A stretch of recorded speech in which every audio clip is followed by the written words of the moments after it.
Just one moment, one turn of her back, and her entire world collapsed. This isn't the plot of a movie. It's what actually happened to her on a scorching morning at a beach in Queensland, Australia.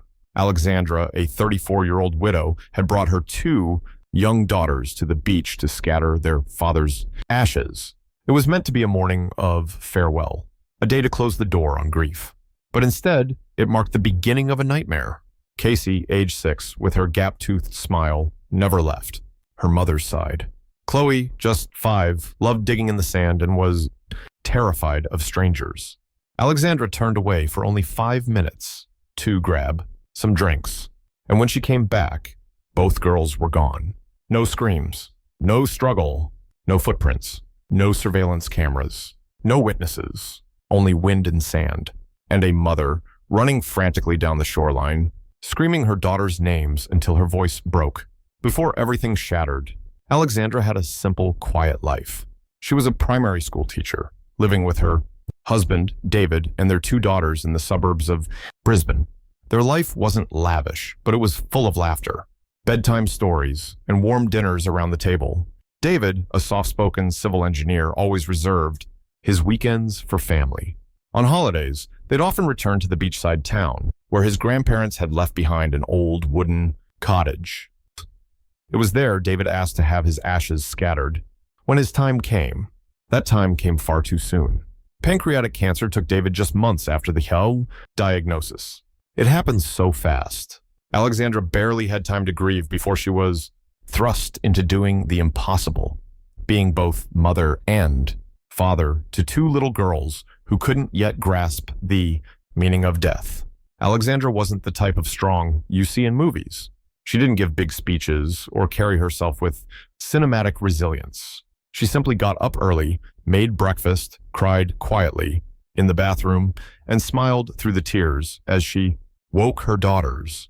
She believed that if she could just hold on to their routines, her girls might hurt a little less. So when she received David's ashes, that trip to the beach wasn't just a farewell ritual.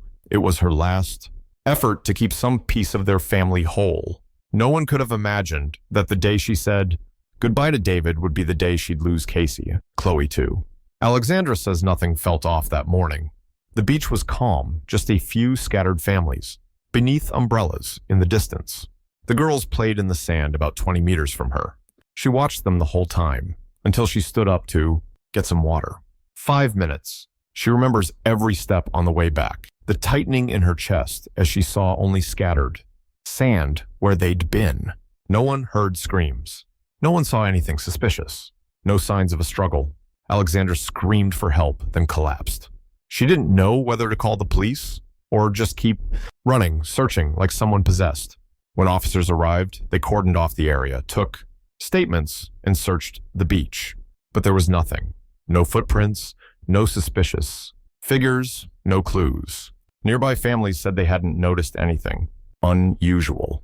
It only deepened Alexandra's despair. For hours, she wandered the shoreline, eyes red, legs scraped raw from combing through the sand for any sign. But it was like her daughters had evaporated. To police, it was a cold case from the start, a familiar scenario, especially in public places like beaches. In the days that followed, Alexandra became a fixture in local news reports. Images of a grieving mother clutching photos of her daughters at the shoreline moved many, but like all headlines, the story eventually faded. Other events took its place. Alexandra stayed. For 3 weeks, she refused to leave Queensland. She couldn't return to their apartment in Brisbane. It had become a place she feared, with 2 empty beds she couldn't bear to look at. She rented a cheap room near the beach, eating little, spending each day canvassing nearby towns. She walked into every shop, gas station, bus, terminal, handing out flyers, asking the same question. Again and again, some people helped. Others looked at her with pity, a few with suspicion. That's when she began to understand what other families of the missing had warned her about. After day 10, people stop seeing you as a mother looking for her kids. They start seeing you as a question mark. So she learned to shrink. No more emotional outbursts. No more crying in public. No more pleading into faces that had already looked away. She kept the pain inside and kept searching. Time moved on. A month, then 3, then 6. Alexandra widened the search. She contacted volunteer groups, networks of parents of missing children, joined online webinars just to learn every possible scenario. She called the police weekly. They still took her calls, but their voices had changed. Softer, sympathetic, but distant. She noticed it in her neighbors too when she returned, briefly to grab supplies. That look of quiet sorrow mixed with resignation. But Alexandra refused to resign. She quit teaching, poured everything into the search, sold the family's small car, took trains across states, posting flyers at rest stops and coastal ports. She walked for miles each day, asking cashiers, truckers, anyone who might have seen 2 little girls. In her bag, always, a bundle of flyers with photos of Casey and Chloe, and one question, have you seen these girls? Once, a woman in Perth called in saying she had seen 2 girls who looked just like them in a park. Alexandra took the overnight train, nearly 20 hours, across the country. When she arrived, it was a mistake. Just a case of mistaken identity. The woman apologized. Alexandra smiled, thanked her, and sat quietly on a parquet bench for a long, long time. She's nearly given up more than once. But each time she thinks of the tiny sandals left in the sand that day, the birthday gift Chloe had just received, and she rises again. She tells herself, they're not dead. I won't live like they are. That morning the sun blazed down, just like every other summer day in Christchurch, Northern Australia. Alexandra stepped onto the sand in Western Australia, gripping wooden stakes and freshly printed posters in her hand. It had been 8 months since her daughters vanished, and still, she hadn't stopped. This time, she'd come here chasing a vague tip from a truck driver who said he thought he'd seen 2 little girls on a westbound highway. She'd been through this before, hope followed by heartbreak, but she kept going. Not because she believed every tip, but because she couldn't not go. Each stake she drove into the sand felt like a blade to the heart. Every time she looked at the photo of Chloe's dimples or Casey's gap-toothed grin, she whispered to herself, they're waiting for me. People walking the beach that morning glanced her way. Some gave her sympathetic looks. Others turned away quickly, as if not looking would keep the pain from clinging to them. A few stopped to offer kind words.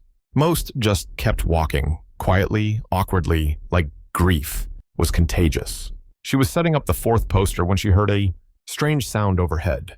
A small seaplane was descending onto the water nearby. Not unusual for this area, a common stop for most recreational pilots. But the man who stepped out caught her attention. Tall, sun-browned, wind-tousled hair. He started jogging toward her. I'm sorry, she called. Out first, thinking she'd accidentally placed a sign where the plane needed to land. But the man wasn't concerned about that. He stopped in front of her, breathing heavily, and pointed at the poster.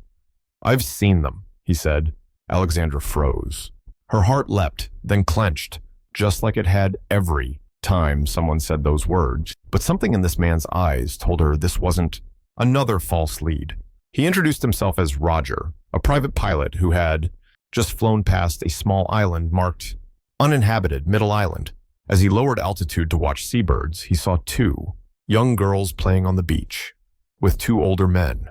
I can't be sure, Roger said, but when I saw your poster, I swear I've seen them. She didn't need more. That sliver of conviction was enough to reignite a spirit worn down by 8 months of searching. They rushed to the nearest ranger station, where Ben says Ostepa, Queensland Task Force officer who'd been with her since week 2, was already waiting. One of the few who hadn't given up. He listened to Roger's story, nodded, and began logging. The report. That island is private property, Ben said, owned by 3 wealthy families from Perth. They go there on weekends. Records say they have daughters too. You have to? Check, Alexandra said, her voice cracking. Even if it's a 1% chance, Ben nodded, but his eyes carried the weight of every lead gone. Wrong, and wrong hope hurts.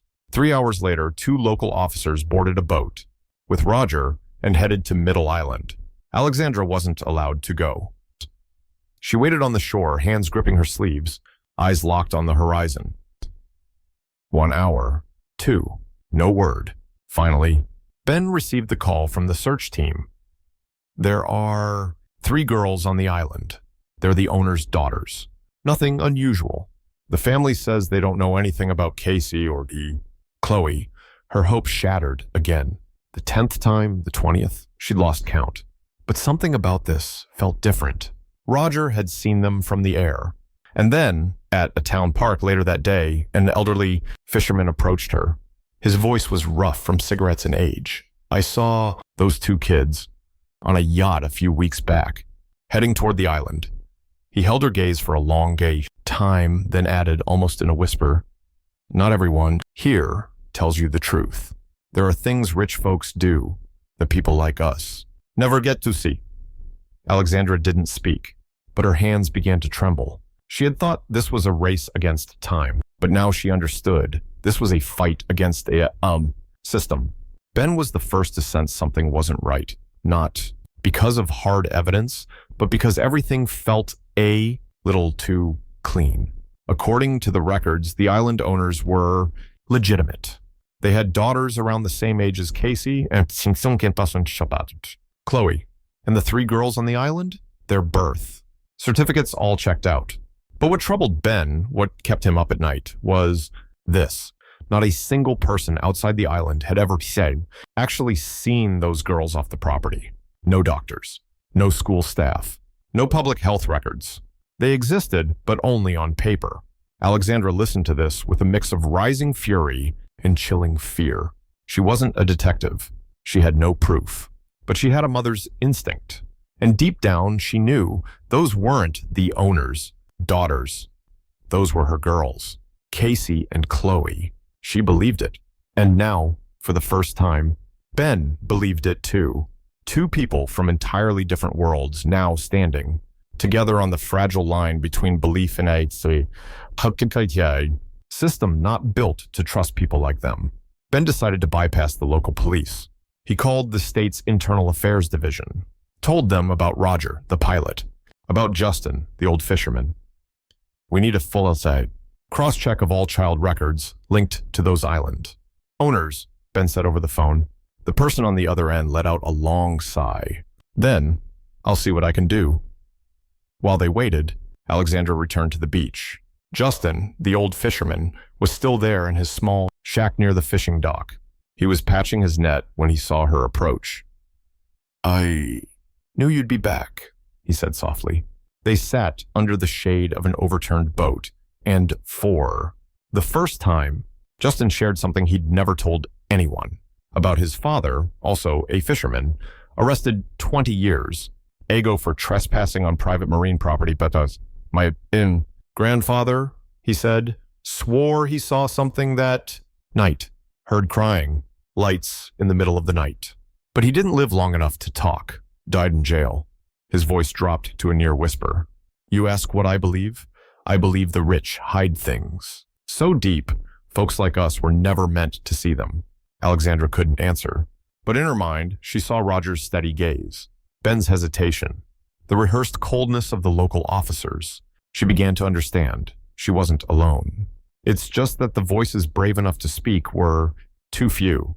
3 days later, Roger came back with a chilling update. I saw that yacht again, he said. He'd just finished a low-altitude flight when he spotted the same black yacht cruising toward the coast from the island. This time, there were 2 men and 2 children on deck. Roger couldn't see them clearly, but one of the girls waved at his plane. I swear it was Casey, he said, eyes unwavering. Alexandra's throat tightened. She was used to false hope, but this time her heart didn't break. It burned. Ben immediately ordered a blockade of the nearest public marina. But the yacht never docked there. According to Coastal Defense GPS tracking, it changed its course at the last minute, pulling into a private dock owned by one of the 3 island families. That's when people started to feel it. Something wasn't adding up. Ben reassembled the original task force that had worked the case in the early weeks. Most of them had long given up hope the girls were alive. But Roger's testimony and Alexandra's relentless certainty forced them to act. They set up covert surveillance at the private dock under the guise of maintenance work. Meanwhile, Alexandra returned to her old motel room, the one she had stayed in when she first arrived in Queensland. In a small drawer, she had kept every note, every map, every route she had taken. She spread them all across the bed, a crime map drawn in heartbreak. And that's when she noticed something. Every time she got close to a credible lead, someone in the system had stepped in. Once, police stopped her from holding a press conference. Another time, a major outlet suddenly pulled their story. Once, someone even suggested she take a few days off for her mental health. Alexandra froze. What if someone didn't want her to find the truth? The next morning, Ben took her to a tall dune overlooking the private marina. He handed her an old pair of binoculars, borrowed from Justin. "If that yacht returns today," he said, "I need you to be the one to confirm." She nodded. Her heart pounded, not with fear, but with that familiar, battered hope. The kind that had betrayed her again and again. The kind she could never quite let go of. At 11 a.m., the yacht appeared. It glided across the water like a predator, silent and sure. On deck, two men just like before, and this time, unmistakably, two little girls in white, dresses near the cabin door. One of them turned toward the sea, rose on tiptoe, and waved. Alexandra collapsed behind the binoculars. Tears spilled before she could stop them. "It's Casey." "And Chloe." Ben said nothing. He dialed his phone. "Activate emergency intervention. Under witness protection protocol." An hour later, as the yacht docked, two tactical teams were waiting. But something unexpected happened. Two local officers, ones who had once blocked Alexandra from accessing the island, were already there. Instead of assisting the operation, they approached the two men, whispered something, then backed away to the guard post. Alexandra watched it all through the binoculars. She couldn't believe her eyes. "They're covering for them right in front of us." Ben didn't respond. He handed her a handheld camera. "Film everything."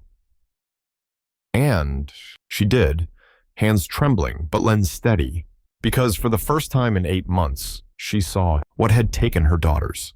Not a single person, but a machine with no face. A machine called privilege. After witnessing the local officers approach the men on the yacht, then walk away as if nothing had happened, Alexandra felt like she'd glimpsed the truth, only to see it vanish back into the shadows. Ben rushed down from the observation point to meet with the tactical unit. They had captured the entire exchange on video, but there was one problem. The footage had no sound, no audio, no proof of an illicit exchange. The two officers denied everything, claiming they had simply checked IDs. Ben knew they were lying, but gut feelings don't hold up in court. What he needed wasn't what was true in his heart, but what was legally undeniable. He returned to Alexandra, his expression grave. "I need you to do something harder," he said. "I need you to be more than a mother. I need you to be a witness, willing to stand against the entire machine." She didn't flinch. Her eyes no longer wavered. "What do you need?" she asked. That same day, they brought Roger, the pilot, back to the observation point, this time with drone equipment. The goal wasn't to film the girls, which could raise legal and ethical issues without confirming identity, but to track movements, monitor interactions, and record behaviors. Meanwhile, Ben quietly assembled a report for the state's internal investigations unit. Alexandra gave a sworn statement recounting anonymous messages, pressure to back down, the strange behavior of certain local officials. In a closed-door inquiry, one of the local officers, the older one, broke. "I don't know anything about a kidnapping," he admitted. "They just said it was family visiting. They gave me money, told me to keep things smooth. Not enough for an arrest, but more than enough to shine a light. Someone had traded silence for sponsorship. And in that quiet arrangement, no one ever asked, where did these children really come from?"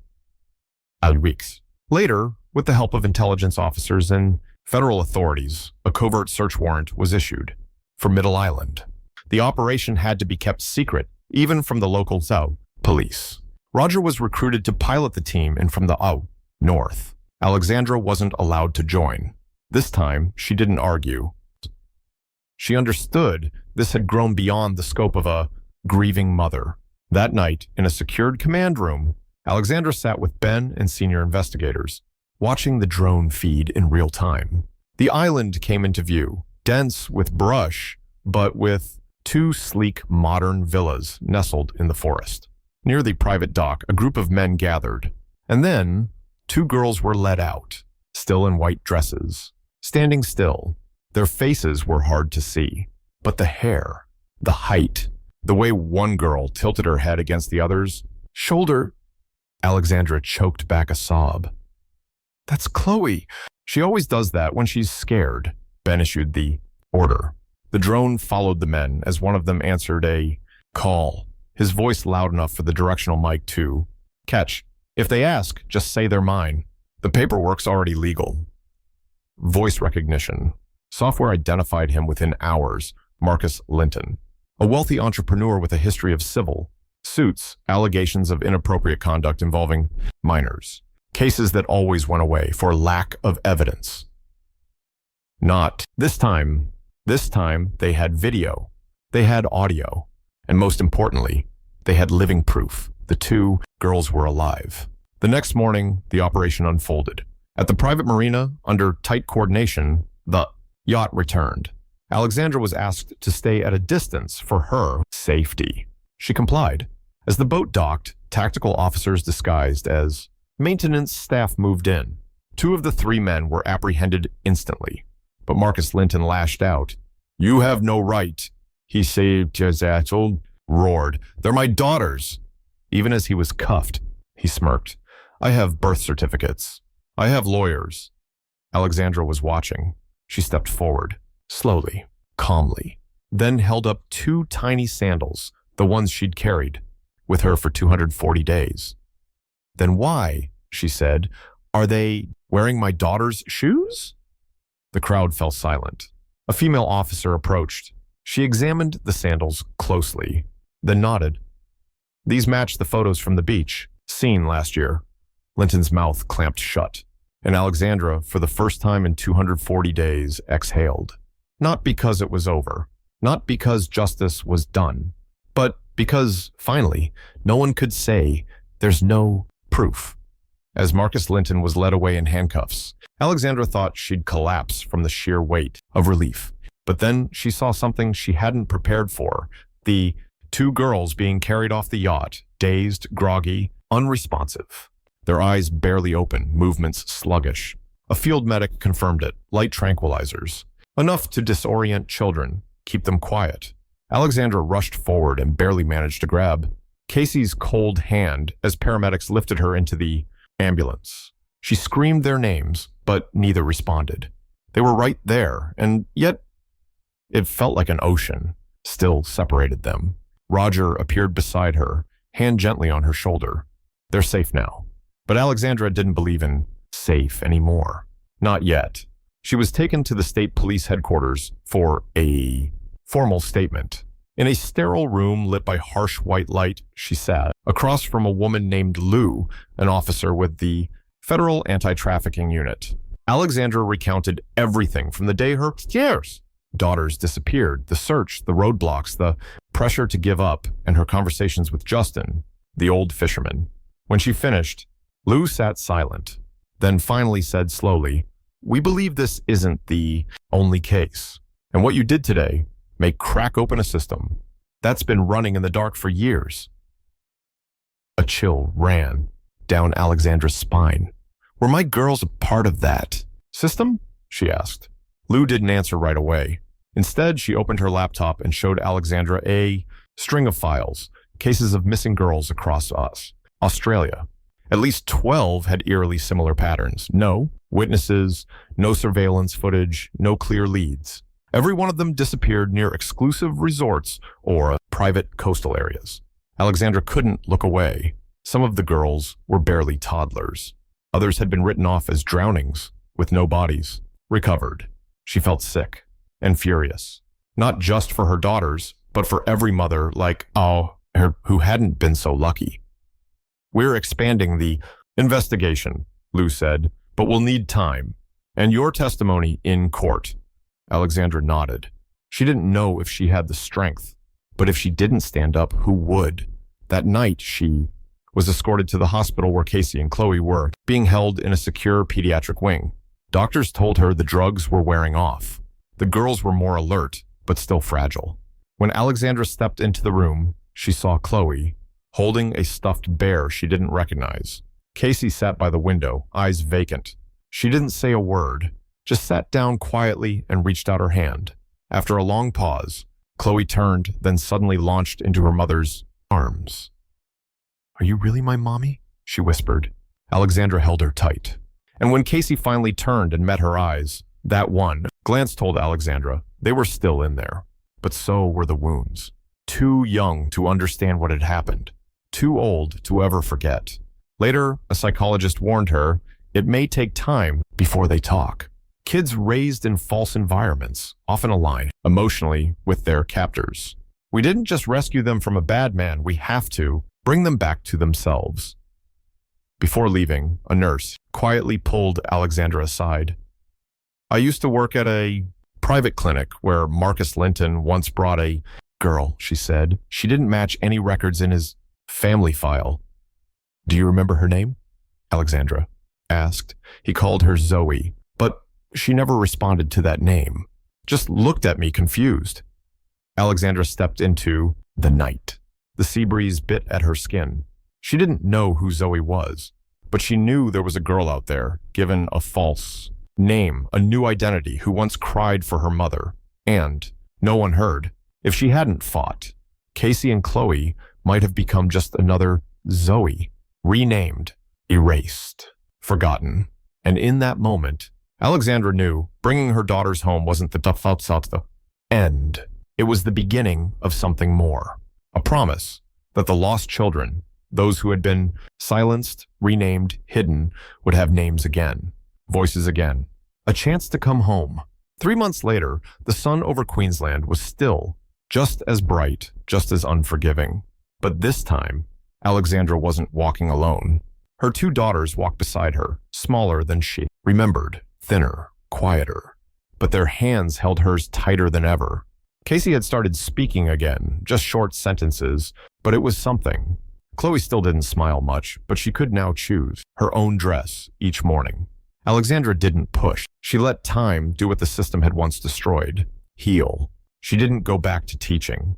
Each morning, after dropping the girls off at their speech therapy center, she walked to the office of a nonprofit newly formed by the same investigative team that had helped bring her daughters home. It was called Children Unnamed. There, she wasn't just a mother who survived. She was a mentor, a voice for the voiceless, someone who told her story, not for pity, but so others would stop and listen. At a local law school one day, during a guest talk, student asked, "Do you still believe in justice?" Alexandra paused, then replied, "I'm not sure justice exists on its own. It only happens if someone doesn't give up, like I didn't, and if needed, like you won't." The room went silent, then broke into applause. When Marcus Linton's trial began, Alexandra was the key witness. She walked up to the stand, scanning the courtroom. Faces she recognized, and many she didn't. Roger sat near the federal prosecutor. Ben stood in uniform at the back of the room. Justin, the old fisherman, wasn't there. He had passed away a month earlier from a stroke. But Alexandra carried the fishing net he once gave her, folded in her pocket like a charm. On the stand, she didn't just recount how she found her daughters. She told them about the loneliness of going up against a system built to doubt, to dismiss, to forget. She spoke of the anonymous calls, the cold stares, the terrifying silence from those who once promised to help. But she also spoke of Roger's eyes when he first said, "I saw them," of Ben's trembling hands when he handed her the camera, of Justin's words, "I believe you," words from a man who didn't even know her name, but believed she had a right to fight. When she finished, the courtroom held its breath. Then the judge nodded. "Thank you," he said, "for not Stopping, Marcus Linton was found guilty. But more importantly, the system that allowed falsified birth certificates came under review. And because of it, 6 other children from across the country were found. They didn't all remember their real names. But now, at least, they were being called by them. And they were being called by someone who once had one call her by hers, Alexandra. There's something no one tells you when you lose a child. It's not a wound. It's a void. A space that follows you everywhere. Quiet. Heavy. Shadow-like. Alexandra lived inside that void for 8 long months. But she didn't let it consume her. She chose to fill it with action. Today, Casey and Chloe are home. Not untouched. Not unbroken. Some parts of their memory will forever be fragmented. Some parts of their mother's heart will never fully heal. But here's the truth no one can erase. She never let go. And that's what makes this story matter. Not because it has a happy ending, but because most stories like this don't end at all. Across the United States and the world, there are still hundreds, maybe thousands, of children missing. No one searched long enough. No one remembered their names. No one put up flyers. No one spotted them through a binocular lens from a passing seaplane. We ask why, and then we go silent. But you don't have to. If you were ever a child no one came looking for, if you were ever a mother, the system turned its back on. If you've ever been called delusional, difficult, or told to take a break when all you were doing was fighting, comment, me too. So, Alexandra knows she's not alone. So Casey and Chloe know someone remembers. And so the children still missing, still out there, know that someone, somewhere, is still listening.